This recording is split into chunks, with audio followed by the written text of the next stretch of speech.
Coach, how difficult is it for a quarterback to provide the kind of leadership that you want from that position before a starter has been named? I don't think it's that hard because of the nature of the position. I think that all quarterbacks should be leaders, and I think whether it's the starter, the backup, whoever, that's just a leadership role, and that's part of the job. I mean, at the end of the day, your job as a quarterback is to lead 10 men down the field to a touchdown.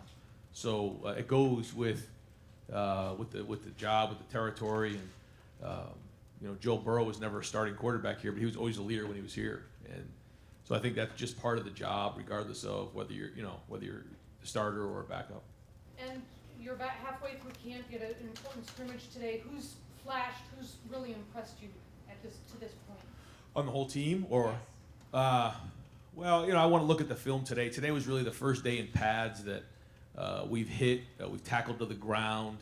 A lot of the stuff leading up to this point we're kind of installing, and you didn't get a really feel for that. Today was a little bit more of a feel for that. I want to get on the film and see what that was all about, but certainly the defensive line I thought did a good job creating penetration. You felt that, and Baron Browning has shown so far that he's really made a lot of progress in a short period of time. That's been exciting. I think our secondary is getting their hands on a lot of balls. We had a couple pick sixes out there, which was really good today. So, I think those guys are doing a good job. I want to watch the film and really, grade it and see how guys grade it out. But, we're going to treat it like a game and see how everybody, did in terms of a grade, and then we'll go from there. Front row left, Mitch. Hey, Ryan. B.B. Landers talked at practice the other day about mental health issues, and he put that Twitter video out after the Dayton shooting. I'm sure you've seen. What does it mean to you to have a kid like that who's willing to talk about this issue, openly? Well, I'm first off, I'm proud that he did that. I think that it hit home close to him being from Dayton. But when you look at what's going on out there, it's happened in almost every major city since January 1st, and there's so much going on with it. We've had meetings. I've talked to the team about Nina and I's fund and what we believe in with On Our Sleeves. We've hired 2 more athletic counselors that'll be in-house, that'll be working with our guys, and they were introduced to the team this past week, and they understand that we're here, that there's no stigma attached for asking for help, and that mental illness is one of those things that we have to make sure that there's no stigma attached to it. And I think our guys are hearing the message, and I'm proud of BB for standing up. BB is somebody who's been here for a while, has got a lot of respect from the younger guys, and to have a voice like that so that people can hear that it's okay to ask for help, I think it means a lot. So I give BB a lot of credit for doing that. Front row middle, Dave. Ryan, I know you said you want to watch the film about regarding the scrimmage, but would you say the defense is a little bit ahead of the offense right now, vice versa? Just what can you share about that? Well, the defense got after the offense today for sure. Offense turned the ball over too many times, didn't run the ball the way that they should. So the defense won the day for sure. I think when you look at the experience level, sure, I think the defense has more experience. I think schematically the offense has a couple years in, some of the older guys. So I don't know really who's ahead of the other, but I will say up to this point, it's kind of gone back and forth, which is a good sign. The offense will kind of get after the defense one day, and then vice versa. So that's healthy. I think one time, if one side's dominating the other throughout camp, then you may have an issue. But right now, it's been a good battle. Very disappointed with the turnovers today, but I think guys were getting after it. I think it was physical. I think it was explosive. And so, again, let's look at the film and see what it was. It's never as good or bad as you think, but we certainly can't turn the ball over like we did today. I know injuries is a touchy subject, but I do want to ask about Austin Mack. He's such a big part of the team this year. He hasn't been practicing, I don't think, at least when we've been out there. What can you share about Austin Mack? Yeah, again, not really getting into specifics on injuries, but he's out right now, and we expect him back in another week or so. Front row middle, Joey. Yeah, can you just go a little bit more on the scrimmage? How many plays did you guys go and that sort of thing? I don't know the exact number, but we tried to even it out. I think we were somewhere around 40 plays with the ones, 40 plays, maybe I think it was more with the twos, and then we actually got a bunch of reps with the threes too, so probably closer to 30 there. So there'll be a lot of film to look at. We we started off by just moving it up and down the field. And then we got into third down situations. We had a coming out situation, and then we went down in the red zone. So kind of moved it around a little bit situationally. This upcoming week we'll start to get into some more 2-minute and game situations. But this gave us an opportunity to kind of learn, get the coaches off the field and let them play.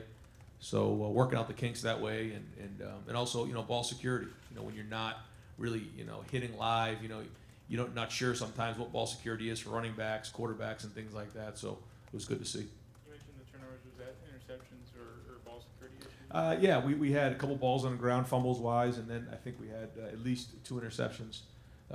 Defense is being really opportunistic throughout camp. They've done a great job of getting their hands on balls, really good.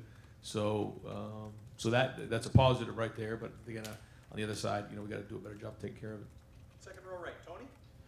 Ryan, can you watch this team now and still be wowed by a play or a player? Oh yeah. Did that happen today? Did anybody wow you today, or who has done that for you? Yeah, I mean every day you see things that are pretty amazing. We have some really good athletes out there, and guys are competing. And anytime that happens, sometimes you see it live and it kind of takes you, you recognize it. Sometimes you don't catch it until you watch it on film. You see it like 3 or 4 times, and you realize and recognize what a nice play it was. And so it's good. I mean, I think the guys are competing out there. I think we got some really good skill guys. We got some good battles going on up front. Again, the whole thing is being physical and how tough can we play. And you mentioned Baron Browning. What have you seen? Where is he? Middle linebacker? Is he Will? What's he doing right now? Yeah, he's playing mostly in the middle. He'll move around a little bit though. He plays fast. He's very, very athletic that way. He's physical. He's big. He's strong, and I think Al's doing a good job with him in terms of understanding and diagnosing plays and being in the right spot at the right time. And I think all the linebackers are doing a good job. It's a long, athletic group right there, and so they're off to a good start. Front row right, Bill. The right tackle position might be the most competitive on your offense. Could you give an assessment of where that stands right now? Yeah, I think Bowen. He has more experience. He's been there before. I think it's the first time he's felt really strong on that leg. He's doing a really good job. He's been solid. And then Nick, not as much experience. A lot of upside. I think when you look at it right now, it's probably really close. It's probably neck and neck. They're rotating in. Some are getting reps for the 1s and 2s. We don't really look at who they're with. We just kind of roll them. And Stud's doing a good job of rolling those guys and making sure that they're all getting reps, because again, if both of them deserve to play, they will play. So right now, I think it's pretty good. I want to see how they grade out today. How do you do that when obviously you can only be one right tackle at a time? I mean, are you going to seriously consider rotating guys within games? Yes. Front row right, Austin. Ryan, when you talk about the turnover problems today, is your first impression, would it be offensive execution or credit to the defense? Yeah, that's a great question, because I think once you get on the film, you have to realize and look at and see what exactly was going on. Was it a pressure? Was it a route that was running correctly, or was it just a really good defensive play? And so that's what we got to look at. I think maybe a little bit of both. I think there's some things we could have cleaned up and been a little careful. What happens when you play quarterback in practice? There's no real ramifications for just late in the down, throwing it downfield, and if a play's made, it's made. If not, it's the next play of practice. But when you're in scrimmage, you're in a game, we obviously know it could be detrimental to the whole game. And so that's what we tried to create that environment today, and hopefully some learning lessons there. I know we've asked you every time about the quarterbacks, but you had suggested you might want to know by 2 weeks of practice. Is that still the time frame? Did today help? Yeah, I thought after today I'd have a better feel. I didn't, nobody went out there and won the job for sure. So again, still a work in progress, and hopefully at this time next week somebody steps up and wins the job. Over here, far right, Bill. Ryan, we saw Jamison Williams lose his black stripe the other day. Just where have you seen him making a push to let him lose his stripe? First off, I think he's got some competitiveness in him. He's tough. He's obviously got a lot of long end speed. He can really run, and he's been doing a good job. He stepped right up. I mean, he has the mentality that he wants to come in here and play as a freshman, which I can appreciate. He's doing a good job on special teams, and he's mixing it up right away. He's still got a lot to learn. Made a bunch of mental mistakes today, but again, he's a freshman and still learning. But he's got the right attitude, and he's going hard, so we can work with that. Is he on punt block special teams? Is that where you guys have him? So he's been doing a bunch of that stuff. He's been kind of moving around, and as we build the depth chart, he's going to be in consideration. on some of the scout stuff. He's blocked some punts for us against our first, punt team and shown up there, giving great effort. So anytime that happens, then we're certainly going to take a look. And then maybe even as the season goes on, start to give more responsibility if that's the case. But that's the case with everybody, and so they got to earn it. And you were talking the other day about how important it is to find a number 2 back behind J.K. Does Jalen Gill factor in there at all? Is he a guy you think might be able to hand the ball to? Jalen's at H right now, so he's mostly at receiver. And so, yeah, we're looking for that backup spot.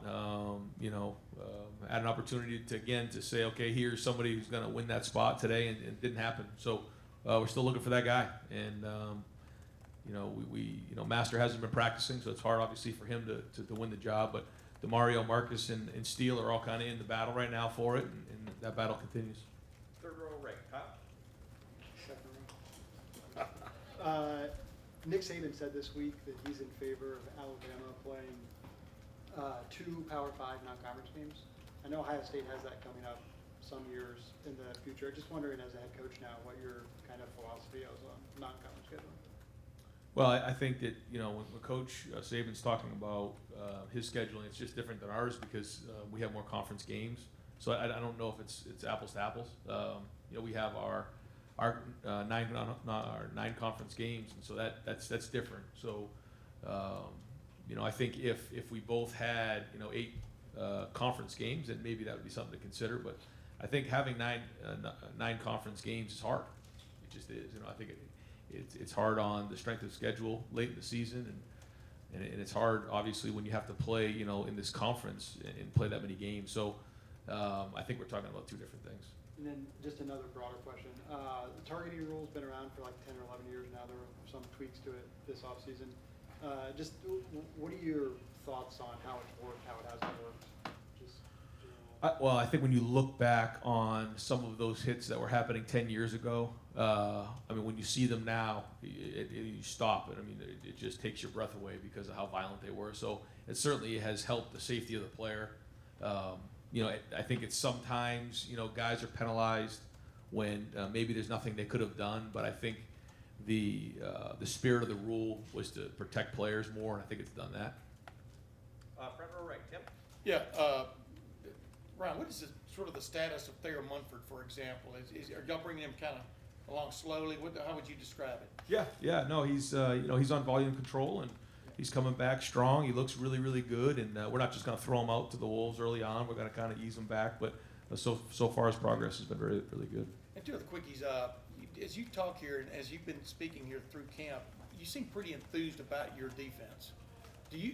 Does it look different? Does it feel different than it did a year ago? What has you kind of going on about that group? Well, I just think first off, there's an energy to them. I always like when guys are a little salty and have an edge to them and have something to prove. I just like that about any player at any level, and I feel that about those guys.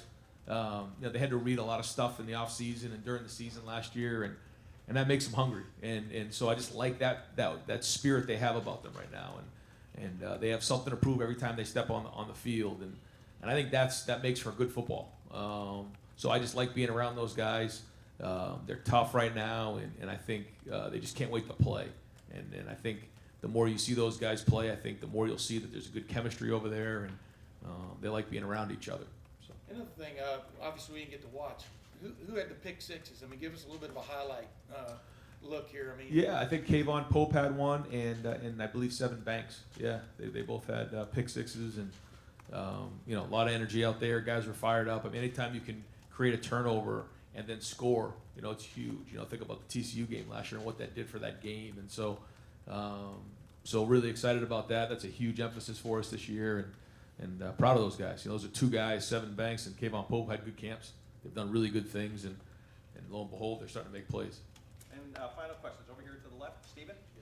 You talk about how you're happy with the fact that your secondary is causing turnovers, but the other side of that is your offense is turning the ball over. Is there a balance of gauging both emotions of you want your defense to cause turnovers, but at the same time you don't want it to be at the expense of your own offense? Oh, for sure. Yeah, for sure. That's it. That's as the head coach now, you got to kind of wear both hats and feel that out. But again, is it a really good play, or is it just like if you give up a long pass or a long run, is it just a really good run, or did somebody not fit it right, or was there a mistake on defense? there's an interception. Was it just a bad read, bad pass, or was it just a really good play on defense? And I think that's what you have to look at. And you just correct it the best you can. But anytime you're competing and you got two sides going after each other, there's going to be some carnage in there. And you just got to kind of, sort through it and make corrections where you need to, and then enhance it on the other side. And also, did you guys score the scrimmage today as what you did in the spring? No, we did not. No, we don't keep scoring it in the preseason. So. Great. Coach, thank you very much. Thanks. Thank you.